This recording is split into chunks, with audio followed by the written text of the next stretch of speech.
So Universe 6 has kind of been like a refreshing new look at Saiyans for me. Even though they possess a lot of the same qualities, I always love a fun new look at characters, and adding more female Saiyans was a great move too. While Kale and Caulifla were more focused on Goku and learning with him through battle, Cabba and Vegeta had a more complex relationship. When they first met, Vegeta was his usual harsh self, especially seeing as how Cabba was a fellow Saiyan of his.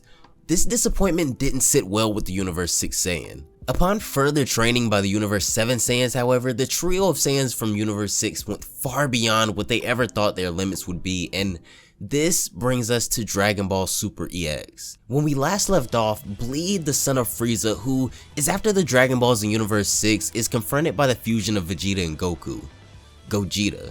Even in his golden form, Bleep is still hardly a match for Super Saiyan Blue Gogeta, but just before the final blow can be delivered, the worst possible outcome happens. The two Saiyans unfuse and get handled pretty easily. Be sure to follow me on Twitch to never miss a stream, and follow me on Twitter to stay up to date with all Dragon Ball related content. But without further ado,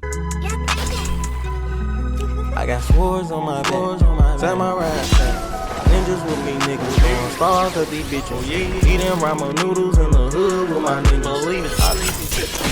as Bleep prepares to deliver the final attack on Vegeta, something catches his attention. Goku is still standing and has a sizable amount of energy left as he calls for Vegeta and Cabba to get out of the way as soon as possible, and the next thing we see is a super spirit bomb forming overhead. Vegeta says that he doesn't have enough energy to move himself, but Goku shouldn't worry about them and just protect the Earth.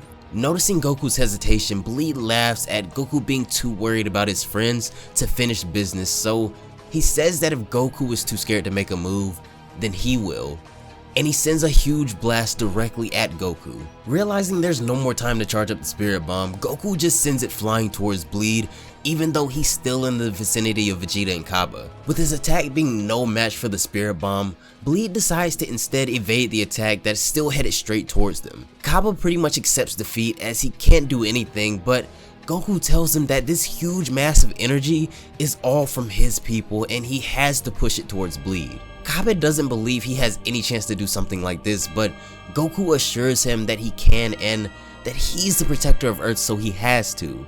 Cabba powers up to Super Saiyan in a last-ditch effort to defeat Bleep, even though the task ahead of him seems impossible.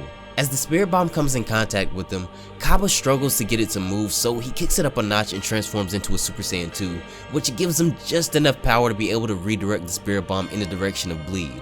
Goku being able to use the spirit bomb while in his Super Saiyan God form allows him to change the properties of the attack and to deliver it on such a scale that Golden Bleep is even shocked at how much power is packed into this one single attack. As Bleep tries his best to hold back the spirit bomb, the struggle is now solely between him and Cabba, as Goku says that the power of the Super Saiyan God has been absorbed by the spirit bomb, so the rest is up to him now. Bleep seems to be gaining the upper hand in the struggle with Cabba, as he says that he'll just have to give up on the Dragon Balls now, and he decides that it's best to just go ahead and destroy the whole planet. Being weighed down by the power of the Super God Spirit Bomb, along with added force from Bleep, Cabba seems like he's almost ready to give up, and this scene kind of reminds me a lot of Super Saiyan 2 Gohan's Kamehameha battle with Perfect Cell, as Vegeta says that Cabba has come back from the brink of death before, so his power should be much greater than it once was, so he can't give up yet.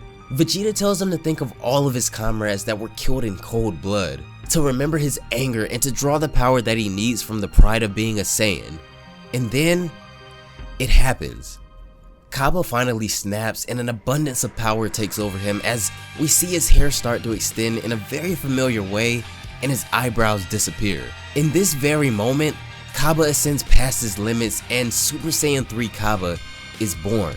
With this short burst of power being just what he needed to get a slight advantage over his opponent, Cabba sends the God Spirit Bomb roaring towards Bleep as it sends him flying through the solar system, leaving Cabba exhausted back on Earth in the wake of awakening, even if just for a brief moment, the power of Super Saiyan 3. However, even though they seem to have won and Cabba has been more than surprising to both Goku and Vegeta, Goku says that he still feels Bleep's energy out there. When we cut back to outer space, however, Bleep seems to have accepted that the mass of this attack is too much for him to avoid, and when he looks behind him, he's headed straight towards the sun. With his life flashing before his eyes, Bleep remarks at how he's supposed to be the single strongest warrior in the universe, so how could some low-class warriors defeat him like this? This is when he says that Saiyan brat's energy felt familiar, however, and then something shocking. Bleep remembers back to when he was first headed to Earth and noticed a Saiyan pod fly past his ship, and he commanded his crew not to shoot it down. Much like how Cooler allowed Goku to live on accident, Bleep had the opportunity to dispose of Cabba beforehand, but chose not to, sealing his own fate at the hands of the Saiyans he hates so much. And as he collides directly into the sun via the Super God Spirit Bomb, that is the end of Bleep.